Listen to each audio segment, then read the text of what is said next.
I'm Gray. And I'm Owen. And we're going for a drive. Wait, we can't say that. My name's Gray. I'm Owen. I am Polish. That's a little bit better.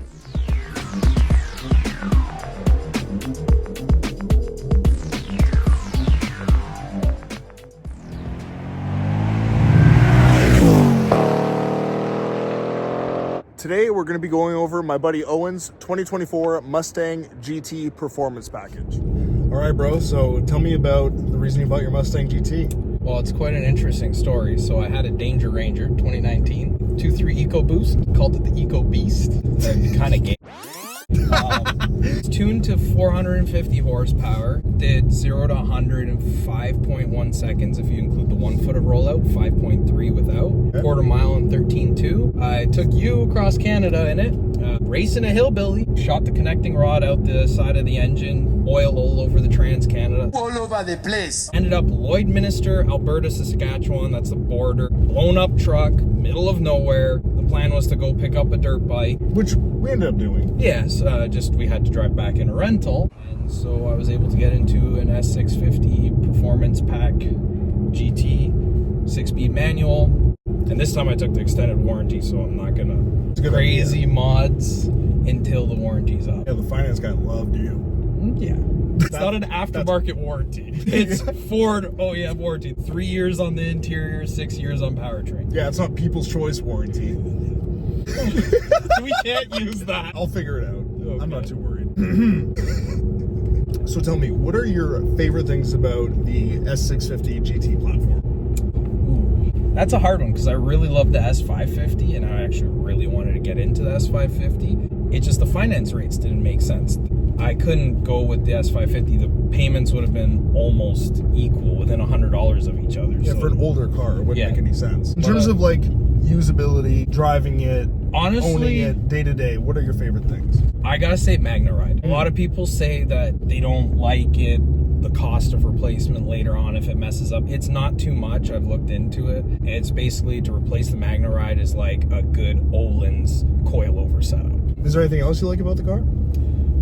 As much as I don't like digital dashes, just the overall interior layout's way better than the S550. It looks more premium. The touch points are a lot less plastic. The Bang & Olufsen sound system Is amazing. Sub in the trunk, 8 inches. And 8 inches will definitely do the job. I can't speak from experience. Mine's like the size of the phone. That's why I bought this. So everyone knows that you're overcompensating for what you lack. Yep. I feel you there, brother. So what would you say are some things you dislike about the vehicle? Ford fit and finish. Going about 120. It's a windy day. Your hood shakes. Looks like it's ready to fly off, but it never does. Which is ideal.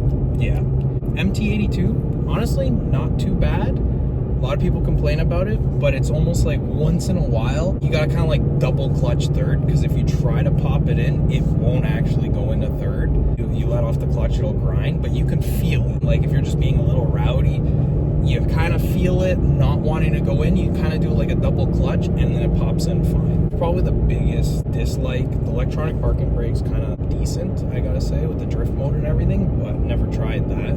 Is there anything else you'd say you dislike about it? Fuel tank size. 55-ish liters.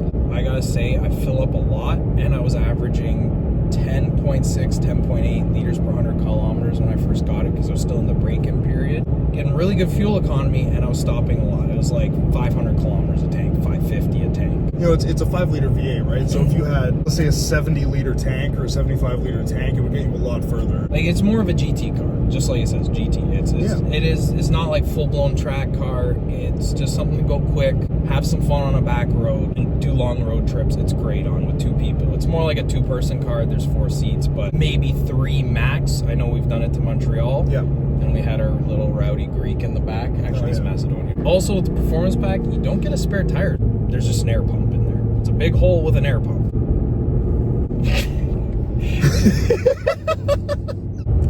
So obviously most people would drive a car like this in the summer or in climates, let's say in the States where it's summer all year round. Lucky bastards. What would you say it's like driving it in winter climate, especially in Canada? Oh, I have winter tires on it. That being said, I've mainly only had rear-wheel drive cars, except the truck, which had the optional 4x4, and my E46 was a 330xi, so it had all-wheel drive, which was honestly not there.